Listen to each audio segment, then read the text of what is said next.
The text message from my 15-year-old son, Jose, burned into my vision like molten steel. I stood frozen in the marble lobby of my downtown Chicago office building, winter wind howling through the revolving doors. Dad, I need to talk to you alone. I saw Mom with someone. It wasn't just talking. My fingers trembled as I typed back, "Are you sure, mijo?" "I took a picture, Dad. I'm sorry." The image loaded slowly, each pixel revealing what would shatter my world. There she was, Marissa, my wife of 22 years, in another man's arms outside the Riverside Plaza. Not just any man, Carlos Vega, the client whose restaurant renovation had consumed her attention for the past 3 months. I canceled my ride home and walked back to the elevator, my reflection in the polished steel doors showing a stranger. The 45-year-old man staring back looked older, hollowed out. I punched the button for the 17th floor, where Mendoza Construction had its headquarters, the empire I built from nothing after arriving in Chicago with empty pockets and dreams bigger than the skyline. My corner office overlooked the financial district, lights twinkling against the December darkness like the life I thought we had. I opened my phone and began rearranging my calendar, scheduling early breakfast meetings and late client dinners. Anything to avoid going home, anything to delay looking into Marissa's eyes and asking why our vows hadn't been enough. I called Jose back. "Don't say anything to your brother. Max is only 10, too young to understand." My voice sounded mechanical, like someone else speaking through me. "I'll handle this. Te quiero, hijo. What are you gonna do?" Jose's voice cracked, carrying the weight no teenager should bear. What was I gonna do? The question echoed in my empty office. I opened my desk drawer for a contract and froze. There, beneath permits and invoices, lay a small leather journal I hadn't seen in years. My prayer journal from when Marissa and I were newlyweds, when we still attended morning mass together before I convinced myself that Sundays were for catching up on project deadlines. I almost slammed the drawer shut. God and I hadn't been on speaking terms since we lost our third baby 5 years ago. Marissa had grieved openly while I buried myself in work, building other people's dreams to forget our broken ones. I shoved the journal into my briefcase anyway, driven by some compulsion I couldn't name. 3 days crawled by. 3 days of sleeping on my office couch, showering at the gym, lying to Max about urgent project deadlines when he called asking why I wasn't coming home. 3 days of ignoring Marissa's increasingly frantic texts, each one another crack in the foundation of our marriage. On the fourth morning, I started boxing up personal items from my office. I decided to rent an apartment downtown, somewhere I could think clearly without the suffocating weight of our shared memories. The prayer journal tumbled from my briefcase, falling open to an entry dated 19 years ago. "Lord, thank you for the gift of Marissa. Help me be the husband she deserves. Keep our family in your hands always." The irony tasted bitter. I'd written those words the week we'd found out Marissa was pregnant with Jose. Back when I still believed God listened to my prayers. Back when I trusted that hard work and faith could protect the people I loved. My phone buzzed. A text from my attorney, Miguel Santos. "Javier, we need to discuss something urgent about your pre-nup. Can you come in today?" I'd forgotten about our scheduled review for a possible divorce. Miguel had insisted on updating our legal documents after the business hit its first million in annual revenue. The pre-nup protects the company, he'd explained years ago, just in case. Just in case. The words felt prophetic now. Miguel's office in the Loop was all mahogany and leather, the kind of place that charged by the hour for breathing their air. He spread documents across his conference table, his expression grim. Javier, I don't know what's happening in your marriage, but you need to understand something. He pointed to a clause on page 12. This prenup has an infidelity provision. If either party commits adultery, they forfeit all rights to marital assets, including the business. The words swam before my eyes. What does that mean exactly? It means if Marisa has been unfaithful, she gets nothing. No alimony, no stake in Mendoza Construction, no claim to your real estate holdings. The house is in the company name for tax purposes. So technically. He paused, studying my face. She'd walk away with whatever she brought into the marriage 22 years ago, which was essentially nothing. Marisa had been a college student when we married. Her family struggling to make ends meet. Everything we owned, we'd built together. Or so I thought. There's more, Miguel continued, his voice careful. I hired a private investigator to document everything, just to protect you. The affair has been going on for 6 months. Hotels, restaurants, even a weekend trip to Milwaukee you thought was a spa retreat with her sister. 6 months. The number hit me like a wrecking ball. Not a moment of weakness or a single mistake. A calculated deception while I worked 16-hour days to provide the life she claimed to want. What about the boys? I asked, my voice barely audible. Custody gets complicated when adultery is involved, but judges typically consider what's best for the children, your financial stability, and he hesitated. The fact that she introduced them to her affair partner could work in your favor. My blood ran cold. What do you mean? Miguel slid another photograph across the table. Carlos Vega at our kitchen table, sharing breakfast with Max and Jose. The investigator had captured it through our back window 3 weeks ago. She brought him into your home, Javier? Around your children. I stood abruptly, needing air. Through Miguel's window, I could see the cathedral, where Marisa and I had been married. Its Gothic spires reaching toward heaven like prayers I no longer knew how to pray. What do you want me to do? Miguel asked. File the papers, I said, the words feeling like grave dirt in my mouth. Today, that evening, I finally went home. The house felt different, smaller somehow, as if secrets had been taking up space in every room. Marisa was in the kitchen, pretending to cook dinner like we were still a normal family. Jose sat at the breakfast bar doing homework, his eyes avoiding mine. Max burst through the front door as I hung up my coat, his face lighting up when he saw me. Papa, you're home! Can we work on my science project tonight? The innocence in his voice nearly broke me. Of course, mijo. Marisa looked up from the stove, guilt written across her features like headlines. Javier, we need to talk. Yes, we do. I kept my voice level, aware of little ears. Boys, why don't you start your homework upstairs? Your mom and I have some things to discuss. Jose gathered his books quickly, understanding more than he should.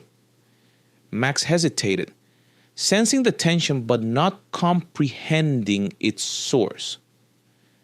Is everything okay? Max asked, looking between us. Everything's going to be fine. I lied, ruffling his hair. Go on up. I'll check on your project in a few minutes.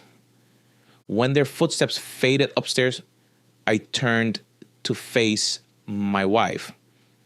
22 years of marriage had taught me to read her expressions.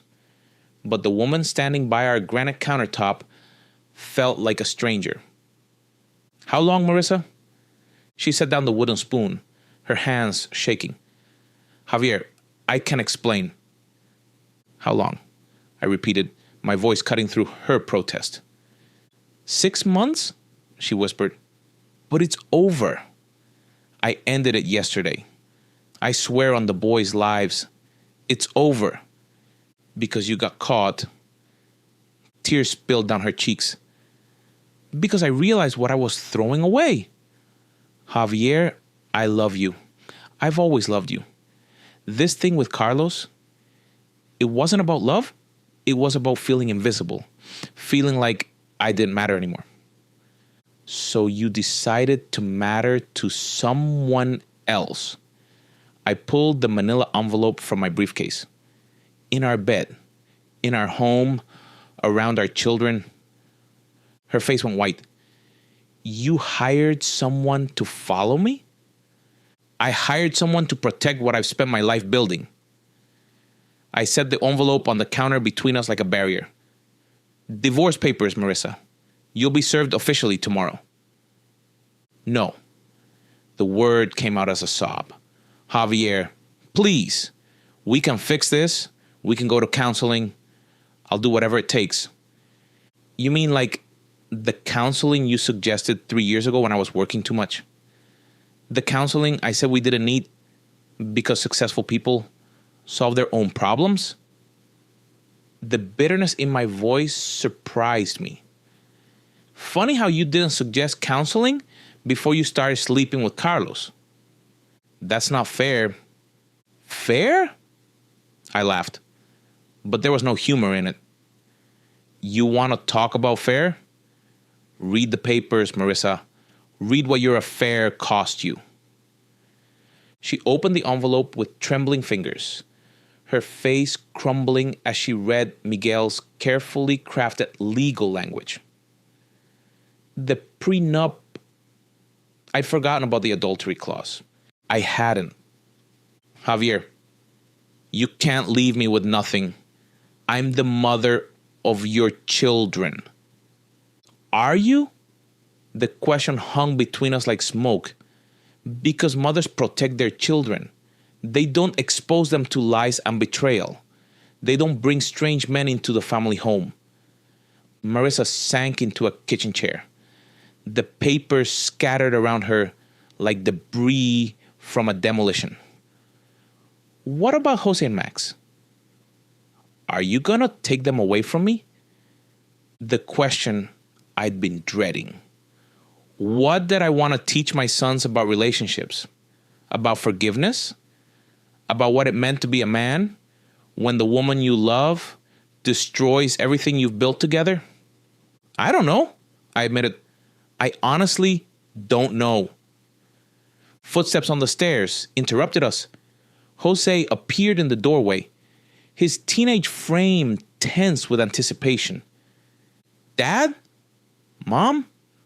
What's happening? I looked at my eldest son, seeing my own eyes in his face, and made a decision that would haunt me for weeks. Your mother and I are getting divorced, hijo. The words hit Jose like a physical blow. Because of what I told you? No, I said quickly, moving toward him. This isn't your fault. This has nothing to do with you. But if I hadn't seen them, if I hadn't said anything, Marissa stood up, reaching for Jose. Baby, your father's right. This isn't because of you. Jose stepped back from both of us, his face hardening with an anger that looked too old for his 15 years. You lied to all of us, both of you. Dad knew and kept lying to Max. Mom cheated and kept lying to everyone. He turned toward the stairs. I hate this family. His bedroom door slammed hard enough to rattle the windows. Jose! Marissa called after him, but her voice broke on his name. Max appeared at the top of the stairs, his small face confused and frightened. Why is Jose yelling? Why is everyone crying? I climbed the stairs slowly, each step feeling like I was walking toward another demolition. I sat on Max's bed and pulled him close, searching for words that could explain why his world was about to change forever. Your mom and I, we're gonna live in different houses for a while, like Tommy's parents did before his dad moved to Florida. The reference to his classmate's divorce hit me in the chest. Something like that. Is it because I didn't clean my room enough? Because I forgot to feed the fish last week? Max asked. Oh, mijo, no.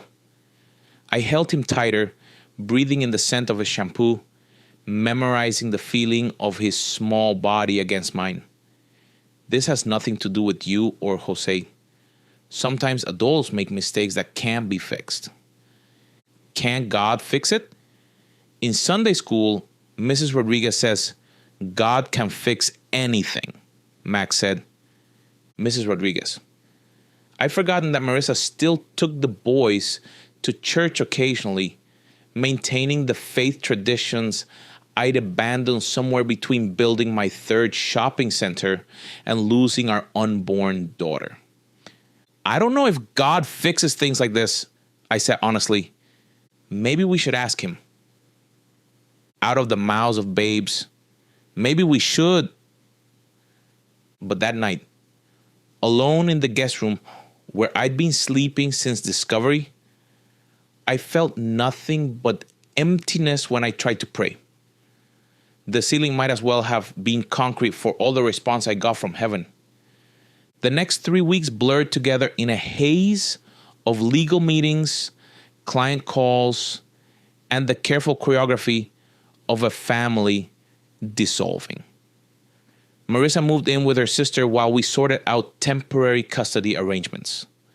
The boys spent weekdays with me, weekends with her, everyone pretending this new normal might actually work. Jose barely spoke to either of us, his anger radiating like heat from a forge. Max asked daily when mom was coming home, his optimism fading a little more each time I explained that she wasn't. The breaking point came on a Friday evening when Marissa showed up unannounced to pick up the boys. I was in my home office reviewing contracts when I heard Max's excited voice in the foyer. Mommy! Are you coming home now? Not yet, baby. Marissa's voice was careful, controlled. But I have something to tell you and your brother. I closed my laptop and moved to the kitchen, where Joseph stood with his arms crossed while Max bounced on his toes with anticipation. What is it? Max asked. Marissa glanced at me, then back at the boys. I found an apartment. It's smaller than this house, but it has a good school district. You'll each have your own room. You mean we're moving? Jose's voice was flat. Well, you'll have 2 homes now. With me and with your dad. Max's face crumpled. But I don't want 2 homes. I want one home with everyone in it. I know, baby. I know this is hard. Then stop it. Max's voice pitched higher, tears streaming down his cheeks. Just stop being divorced and come home. Jose turned on his heel and headed for the stairs, but not before I caught the tears he was trying to hide. This is stupid. All of it. After Marissa left with the boys for their weekend, I stood in my empty house and felt the weight of every decision I'd made. The silence pressed against me like water at the bottom of a deep well. I walked through rooms that had once rung with laughter and arguments and the mundane music of family life. Now they felt like a museum of what we had lost. I found myself in Max's room, sitting on his unmade bed. His science project, a model of the solar system, hung from the ceiling, planets spinning slowly in the air conditioning current. On his desk, a drawing he'd made at school, our family standing in front of our house, everyone smiling under a bright yellow sun. That's when I saw it. Tucked under his pillow, the small Bible from his first communion class. I opened it to a page marked with a torn piece of notebook paper. John 3:16, the verse every Sunday school kid knows by heart, was underlined in red crayon. In Max's careful handwriting below it, God loves families. Please fix ours. The prayer of a 10-year-old. Simpler and more direct than anything I'd attempted in years. I closed the Bible and held it against my chest, feeling something crack inside me. Not my anger, that still burned hot and justified, but something deeper. Something I'd sealed off when life had disappointed me one too many times. God, I whispered into the empty room, I don't know if you're listening. I don't know if you care about broken families or cheating wives or angry men who've forgotten how to pray. But my son believes you can fix this, and I don't know what to do anymore. I waited for an answer, some sign or feeling or divine intervention. Nothing came, just the sound of the furnace kicking on and the distant hum of traffic on Lakeshore Drive. Sunday morning found me standing outside St. Margaret's Cathedral, the church where Marissa and I had been married, where we'd baptized both boys, where I once felt connected to something larger than myself. The morning service was ending, parishioners streaming out into the cold Chicago air. I hadn't intended to come here. I'd been driving aimlessly, avoiding my empty house, when I found myself in the parking lot. Through the stained glass windows, I could hear the final hymn being sung, voices raised in harmony I couldn't feel. Javier Mendoza? I turned to find Father Samuel's approaching, his face lighting up with recognition. We'd met during our marriage preparation classes 2 decades ago, though he looked older now. His dark hair shot through with silver. Father, I said, unsure of the protocol. I was in the neighborhood. His eyes showed understanding rather than judgment. Would you like to come in? We could talk. The sanctuary was nearly empty now. Just a few parishioners lighting candles at the side altars. I followed Father Samuel's to a front pew, the same one where Marissa and I had sat during our engagement, planning a future that seemed so certain then. I heard about your separation, Father Samuel said gently. I'm sorry. Divorce is never easy, especially with children involved. I stared at the crucifix above the altar, Christ's suffering carved in marble and wood. She had an affair. 6 months with another man. In our home, around our children. I see. Father Samuels was quiet for a moment. That's a profound betrayal. She wants to reconcile, says she's sorry, that it meant nothing. But how do you forgive something like that? How do you trust someone who lied to your face for half a year? Forgiveness doesn't mean reconciliation, Father Samuel said. Christ calls us to forgive, but he doesn't require us to remain in destructive relationships. Forgiveness is about freeing your own heart from bitterness, not about enabling someone else's sin. I don't feel very forgiving right now, I said. That's honest. Forgiveness is often a choice we make before we feel it, especially in cases of deep betrayal. But I have to ask, what do you want to teach your sons about love? About commitment? About how men of character respond when they're wounded? The question hit deeper than I expected. I want to teach them that actions have consequences, that marriage vows mean something, that they should choose wives who will honor them. Good lessons. And how do you want to teach them about grace? About mercy? About how God loves us even when we fail Him? I had no answer for that. Father Samuels leaned forward slightly. Javier, I've counseled many couples through infidelity. Some reconcile and build stronger marriages. Others divorce and find peace in separate lives. But the men who heal, the ones who don't carry bitterness into their next chapter, they're the ones who learn to forgive without being foolish. What's the difference? I asked. Forgiveness recognizes that someone is human and fallen and in need of grace. Foolishness ignores the patterns that led to betrayal in the first place. You can forgive Marissa for what she's done while still protecting yourself and your children from what she might do again. We sat in silence for several minutes, the weight of his words settling into the empty spaces of my heart. Finally, I asked the question that had been haunting me. What about the pre-nup? My lawyer says she gets nothing because of the adultery clause. She'd be essentially destitute without my support. What does your conscience tell you? He asked softly. That she's the mother of my children. That leaving her with nothing would hurt Jose and Max, even if she deserves it. And I'm tired of being the one who always does the right thing while everyone else gets to be selfish. Father Samuel smiled sadly.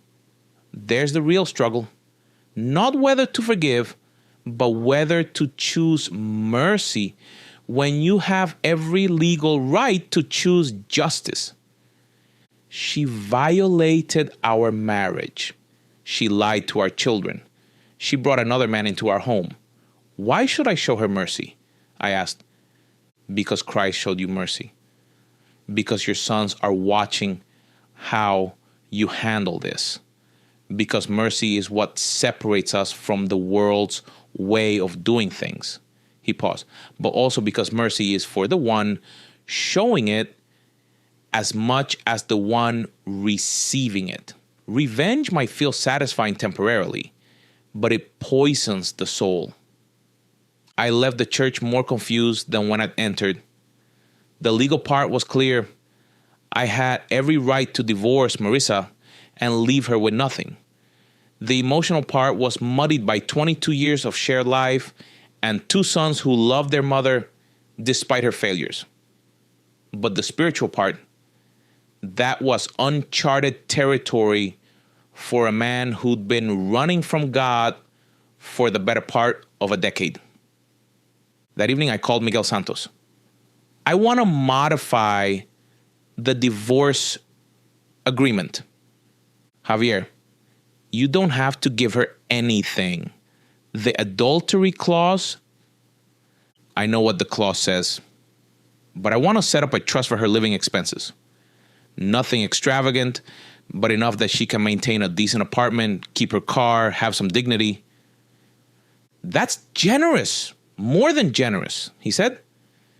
It's what's right for my sons, I said. And if she contests the custody arrangement, if she tries to claim you're being vindictive? I thought about Jose's anger, Max's tears, the weight of being the kind of father they could respect, even in the worst of circumstances. Then we'll deal with that when it happens.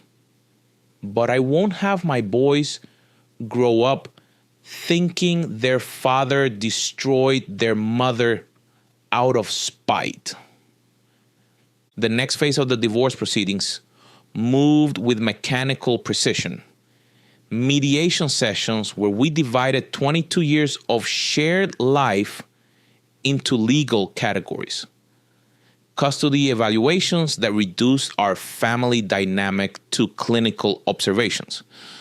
Financial disclosures that laid bare every asset we'd built together.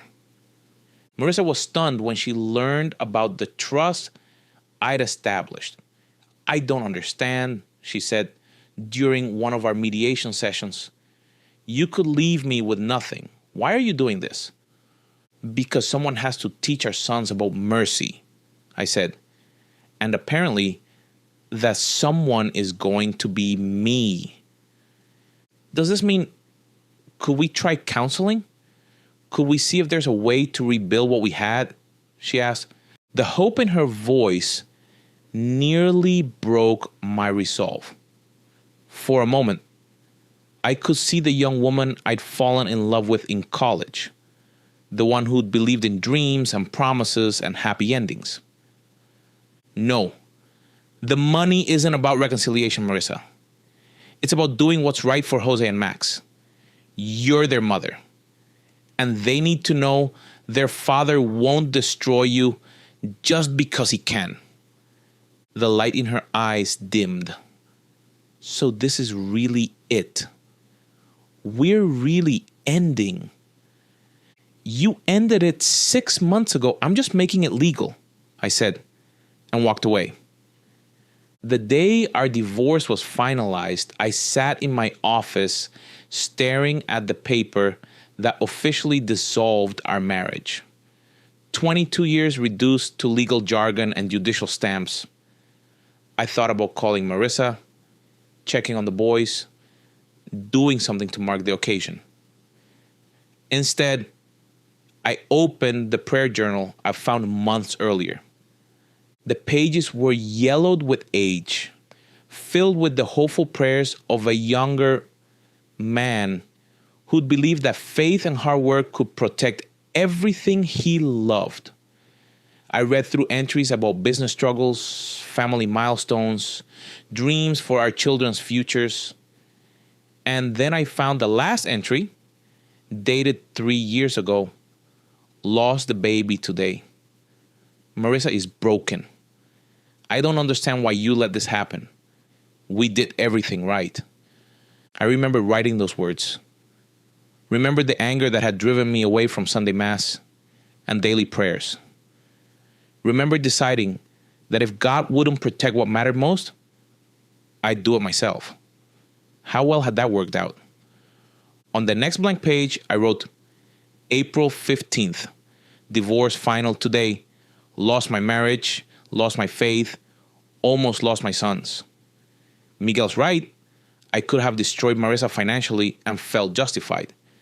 But sitting in that church, hearing about mercy, I realized something. I don't want to be the kind of man who destroys people just because he can. Not for Jose and Max to see, not for my own soul. I paused, pen hovering over the page. Then I continued. "I don't know if you care about divorced men and broken families and boys who just want their parents to stop fighting, but if you do, I need help, not fixing my marriage. That's over. But becoming the kind of father my sons can respect. The kind of man who shows mercy even when it's hard. Maybe especially when it's hard." 6 months after the divorce was final, I was having dinner with the boys at our favorite Mexican restaurant when Max asked the question I'd been dreading. "Dad, do you think God is mad at you and Mom for getting divorced?" Jose looked up from his tacos, interested despite himself. At 16 now, he was old enough to understand more of the complexity, but still young enough to need answers. I set down my fork, buying time to think. "Why do you ask, mijo?" Tommy at school says his mom told him that God hates divorce. And Mrs. Rodriguez at church sometimes talks about families staying together no matter what. What do you think about that? I asked, genuinely curious. Max considered this seriously.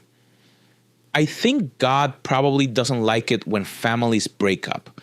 But I also think he probably doesn't like it when people lie and cheat and hurt each other. Jose nodded slowly. Like how you forgave mom, but didn't have to stay married to her. The insight surprised me. When did you figure that out? Father Samuels explained it to me. He said forgiveness doesn't mean you have to trust someone again. It just means you don't hate them anymore. And do you? Hate her? Jose was quiet for a long moment. I did for a while. I was so angry that she lied to us, that she brought that guy around us. But then I thought about how sad she looked when she moved out. How she cries sometimes when she thinks I'm not looking. He shrugged. She messed up really bad, but she's still my mom. Max nodded earnestly. And you still help her with rent and stuff, even though you don't have to. You know about that? We're not stupid, Dad, Jose said with typical teenage directness. We see the checks you write. We know she couldn't afford her apartment without help. Does that make you think less of me? That I help her even after what she did? I asked, curious. Both boys shook their heads. Max reached across the table to grab my hand. It makes me proud of you. You're showing mercy like Jesus does. Jesus. There was that name again. Cropping up in conversations with my children, in memories of prayers I used to pray, in the gentle challenges of an old priest who'd reminded me that mercy was for the one showing it as much as the one receiving it. That night, after the boys were asleep, I stood in my backyard looking up at the Chicago sky. The city lights drowned out most of the stars, but a few stubborn ones pushed through the glow. I thought about the prayer journal in my desk, about the questions Max asked about God, about the man I wanted to be for my sons. I've been running from you for a long time, I said quietly to the darkness. Not because I don't believe you exist, but because I was angry that you didn't stop the bad things from happening. The miscarriage, the affair, all of it. A plane passed overhead, its lights blinking steadily as it descended toward O'Hare. I watched it disappear behind the trees and continued. But maybe the question isn't why you didn't stop Marissa from cheating or why you didn't save our baby. Maybe the question is why you gave me the strength to forgive when everything in me wanted revenge. Why you helped me choose mercy when I could have chosen justice. The words felt rusty, like a language I once spoken fluently but hadn't used in years. But they also felt true. Truer than anything I'd said in a long time. I want to know you again, I whispered. Not the God I thought should prevent all suffering, but the God who walks through suffering with people. The God who shows mercy to people like me, who mess up and get angry and run away when things get hard. I stood there for a long time, waiting for some dramatic sign or spiritual experience. Instead, I felt something quieter, but no less real. A sense that I wasn't alone in my backyard, that my words weren't just disappearing into the night air. Over the following weeks, I started attending Mass again, sitting in the back where I could escape if the emotions became too overwhelming. I began reading the prayer journal entries from years past, remembering the man who'd believed that God cared about construction contracts and family dinners and the dreams we hold for our children. One Sunday morning, Father Samuels approached me after service. "You've been coming regularly for a month now. How are you doing?" "Better," I said. Still angry sometimes, still hurt, but I'm learning to pray again. "That's a beginning. And your sons?" "They're doing well. Jose is talking about wanting to be baptized again. Says he wants to understand what it means now that he's older. Max never stopped believing, even when I did." Father Samuel smiled. "Children often hold on to faith more easily than adults. They accept love and forgiveness without needing to understand all the theology behind it. I'm starting to think they have the right idea. Would you be interested in joining our men's group? We meet Thursday evenings, discuss faith and family and how to be the men God calls us to be. Several divorced fathers participate. You might find the fellowship helpful." I hesitated. The idea of sharing my story with strangers, of admitting my failures and struggles, felt daunting. But then I thought about Jose and Max, watching how their father handled this new chapter of life. "Yes," I said. "I think I like that." The men's group turned out to be a mix of divorced dads, widowers, never marrieds, and long married couples facing various challenges. The first night, when they asked newcomers to introduce themselves, I kept it simple. "I'm Javier Mendoza. I own a construction company downtown. I'm recently divorced, have 2 sons, and I'm trying to figure out how to be a better father and a better man than I was as a husband." "What brought you here?" asked Tom, a guy about my age with kind eyes and calloused hands. "My 10-year-old son asked me if God was mad at his mom and me for getting divorced. I realized I didn't know how to answer that because I've been mad at God for years." I paused, surprised by my own honesty. "I'm tired of being angry. I want to learn how to trust again. Not trust women," I clarified quickly, getting a few understanding chuckles. "But trust God. Trust that maybe He has a plan even when everything falls apart." Over the following months, those Thursday evening meetings became an anchor in my week. I learned that forgiveness was a process, not a one-time event. That mercy was a choice you made daily, sometimes hourly. That being a single father didn't mean I was failing my sons. It meant I had an opportunity to show them what integrity looked like when life got complicated.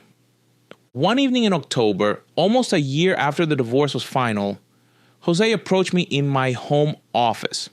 He was 17 now, looking more like a man than the boy who'd first told me about his mother's affair. "Dad, I need to tell you something." The serious tone in his voice made me close my laptop and give him my full attention. "What's up, mijo?" "I've been talking to Mom about her relationship with Carlos."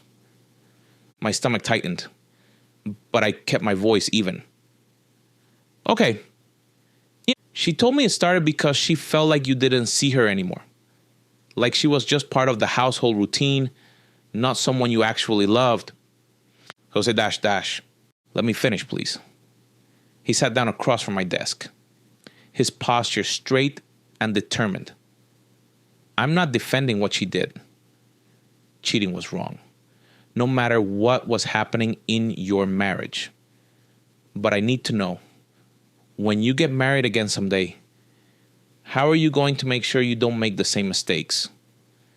The question caught me off guard. Who says I'm getting married again? "Dad, you're 46 years old. You're a good man, even if you and Mom couldn't make it work. You're not going to be alone forever." Jose leaned forward. but I don't want to watch you hurt someone else the way you and mom hurt each other. The honesty in his voice, the maturity of his concern humbled me. What do you think I should do differently? I think you should keep going to church. Keep praying. Keep learning how to forgive people when they mess up before it gets so bad that forgiveness isn't enough to save the relationship. Anything else? Jose smiled slightly. Maybe don't work 70 hours a week next time. Max and I need you, but so will whoever you marry. That night I sat in my backyard again, looking up at the October sky. The conversation with Jose had stirred up feelings I'd been avoiding. The loneliness of sleeping in an empty house, the desire for companionship that went beyond friendships and work relationships. I don't know if I'm ready for another relationship, I said to the stars. I don't know if I trust my own judgment anymore.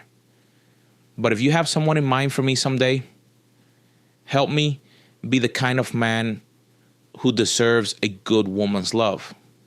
Help me be the kind of husband who sees his wife as more than just part of the household routine. 2 weeks later, at Max's soccer game, I found myself sitting next to Ana Rodriguez, a single mother whose son played on Max's team. We'd exchanged pleasantries at game before, but this time our conversation went deeper. Rough season, she said, watching the boys struggle against a clearly superior team. For the team? Or for parenting in general? I asked, making her laugh. Both. Though I have to say, watching Max play, it's clear he's got a good support system at home. That's not always easy to maintain after a divorce. You speak from experience? Ana nodded. Divorced 3 years ago, my ex-husband moved to Seattle for work and sees Diego twice a year if we're lucky. It's been an adjustment. We talked through the rest of the game about the challenges of single parenting, the balance between work and family, the difficulty of maintaining faith when life doesn't go according to plan. Ana was intelligent, funny, clearly devoted to her son. But more than that, when she mentioned attending early morning mass to fit church around her work schedule, I felt something I hadn't expected. Recognition.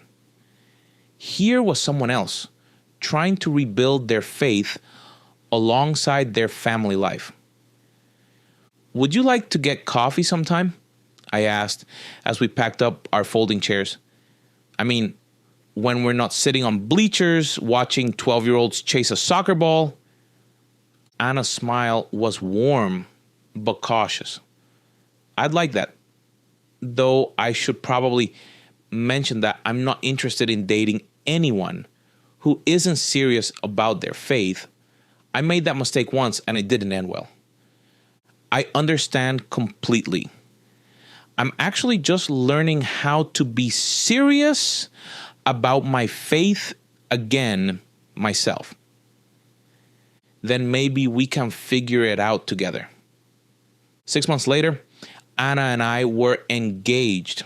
Not because we rushed into anything, but because it became clear that God had brought us together at exactly the right time in both our lives.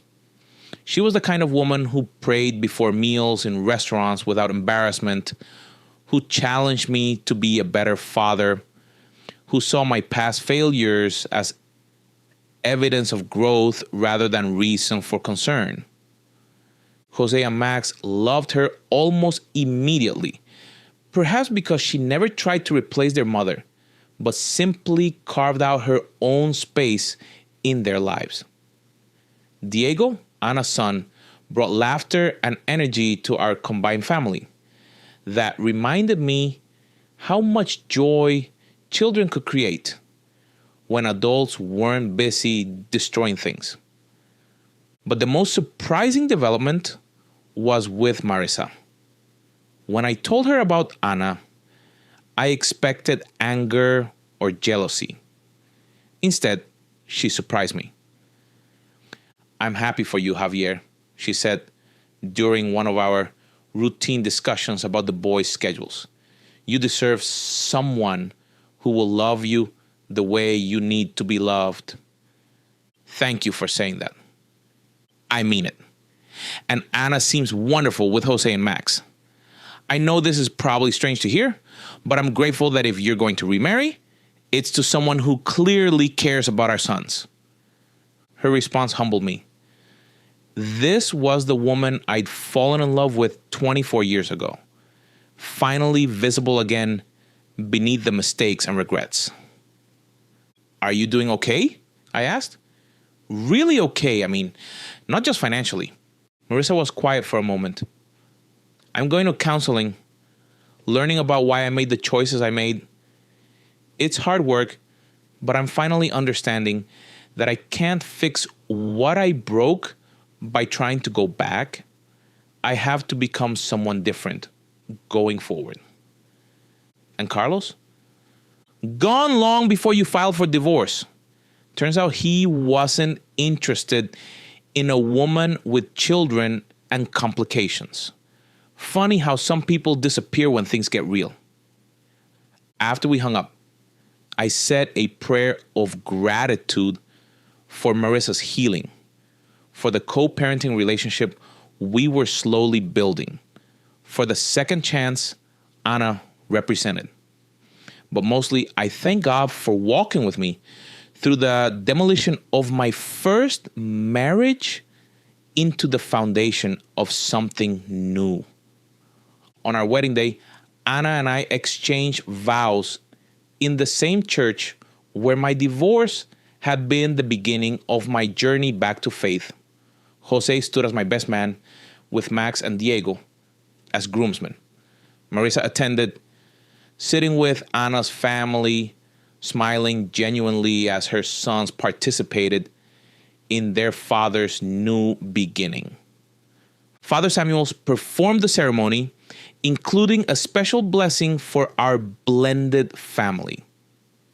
"Marriage is not just about the love between two people," he said. "It's about building something together that honors God and serves others. Javier and Ana, you come to this altar not as perfect people, but as forgiven people. Not as people who have never failed, but as people who have learned from their failures." As Ana and I danced to our first song, she whispered in my ear, "Thank you for showing me that divorced people can learn to love better the second time around. Thank you for believing that my story didn't end with my divorce," I whispered back, "for seeing who I was becoming instead of just who I had been." Later that evening, after the reception had ended and the boys were asleep in our hotel rooms, Ana and I stood on the balcony of our honeymoon suite overlooking Lake Michigan. The water stretched endlessly toward the horizon, dark and vast under the stars. "What are you thinking about?" Ana asked, leaning against my chest. "About broken foundations," I said. "About how sometimes the best thing you can build comes after you tear down what wasn't working." "Any regrets?" I considered the question seriously. Did I regret the pain Jose and Max had endured during the divorce? Absolutely. Did I regret the years of anger and distance from God? Without question. But did I regret the journey that had led me to this moment, to this woman, to this deeper understanding of faith and forgiveness? No regrets, I said finally. Just gratitude. For what? For a God who makes beautiful things out of broken foundations. For second chances. For learning that mercy isn't weakness, it's strength. For discovering that sometimes the greatest gift you can give your children is showing them how to love well after you've loved poorly. Ana turned in my arms, her face glowing in the soft light from our room. I love you, Javier Mendoza. Not despite your past, but because of how your past shaped you into the man standing here with me tonight. I love you too, Ana Mendoza, I said, using her new name for the first time. And I promise you this, whatever challenges we face, whatever mistakes we make, we'll face them together with honesty, with prayer, with the kind of love that fights for each other instead of against each other. As we kissed under the Chicago sky, I thought about the prayer journal in my desk at home, about the entries I would write in the coming years. Stories of blended family challenges and victories, of teaching teenage boys about healthy relationships while navigating my own, of learning to love a woman who deserved my complete attention and presence. The foundation of my first marriage had crumbled beyond repair. But standing there with Ana, surrounded by the love of our children and the promise of years ahead, I finally understood that God hadn't abandoned my family when everything fell apart. He had been preparing us for something better all along.